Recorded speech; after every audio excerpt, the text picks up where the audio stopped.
Saudara, pernyataan gencatan senjata antara Iran dan Israel yang diklaim oleh Presiden Amerika Serikat Donald Trump langsung diikuti oleh turunnya harga minyak mentah dunia.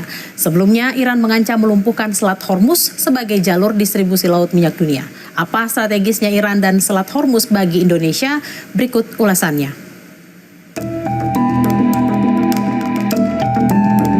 Secara historikal, minyak dan Timur Tengah nyaris tidak pernah stabil. Keduanya seakan diciptakan selalu bergejolak.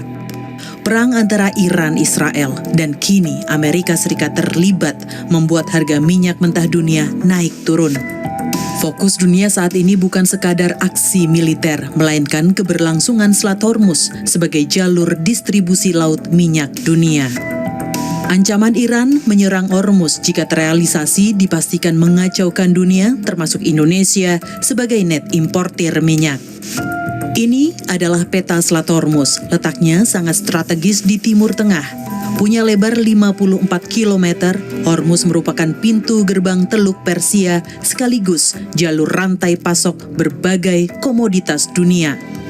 Reuters bahkan bilang selat ini berkali-kali menjadi pusat ketegangan dunia dalam 10 tahun terakhir. Pakai data Badan Energi Internasional pada tahun 2023, minyak mentah yang diangkut melewati Selat Hormuz rata-rata 20 juta barel per hari. Volume ini hampir 30% dari total perdagangan minyak dunia. Sekitar 70% minyak mentah itu ditujukan ke negara-negara di Asia seperti Tiongkok, India, dan Jepang yang merupakan pembeli terbesarnya.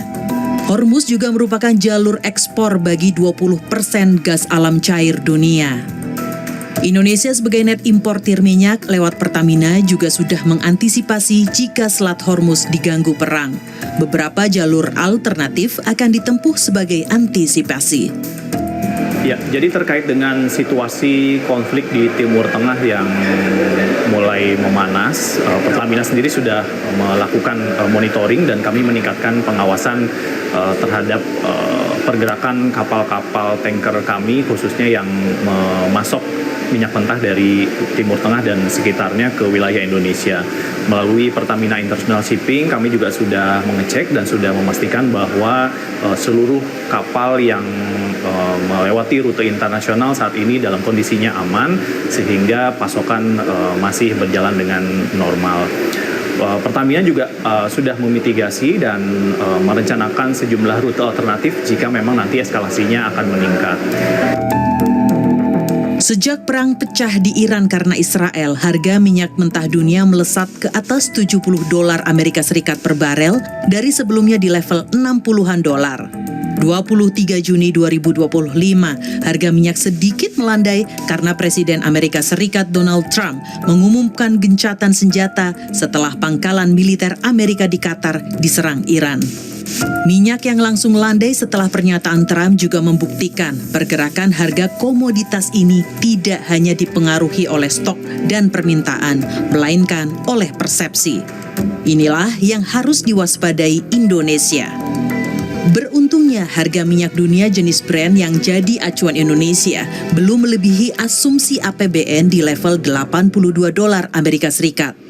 Tahun lalu minyak mentah Indonesia atau ICP bergerak di level $70, sedangkan Mei 2025 di level $62 Amerika Serikat per barel. Menteri Keuangan Sri Mulyani bilang perang wilayah strategis minyak memperparah tekanan ekonomi Indonesia yang juga sedang kerepotan menghadapi tarif Trump. Ditambah dengan berbagai kebijakan-kebijakan makro, terutama di bidang fiskal negara-negara maju, dan kemudian ditambah dengan kondisi geopolitik dan security yang sangat negatif, menegang dan bahkan sudah pecah perang yang menimbulkan kemudian ketidakpastian komoditas, supply chains. Ini semuanya menghasilkan dua risiko yang immediate. Risiko pertama adalah ketidakpastian harga cenderung naik, seperti harga minyak yang naik. Namun di sisi lain, dari sisi perekonomian global akan cenderung melemah. Jadi kombinasi kenaikan harga-harga karena disrupsi geopolitik dan security itu menyebabkan tekanan harga berarti inflasi naik, namun dikombinasikan dengan ketidakpastian yang menyebabkan ekonomi global melemah. Itu kombinasi yang harus kita waspadai karena tidak baik. Perlemahan ekonomi membuat dampak yang buruk, kenaikan inflasi dan kemudian menimbulkan kenaikan yield, apakah karena adanya geopolitik atau karena adanya fiscal policy. Kedua hal ini menyebabkan dampak kepada seluruh dunia termasuk Indonesia. Ini akan juga menggerakkan nilai tukar dan juga suku bunga global. Sebagai informasi, salah satu kilang terbesar di Indonesia yaitu Cilacap masih sangat bergantung impor atau suplai minyak mentah jangka panjang dari Saudi Aramco. Jika Selat Hormuz tutup, akses atau rantai pasok akan terganggu. Di satu sisi, kenaikan harga minyak setiap $1 Amerika Serikat juga membebani APBN sampai 10 triliun rupiah. Diah Megasari Anjaya, Tim Liputan, Kompas TV.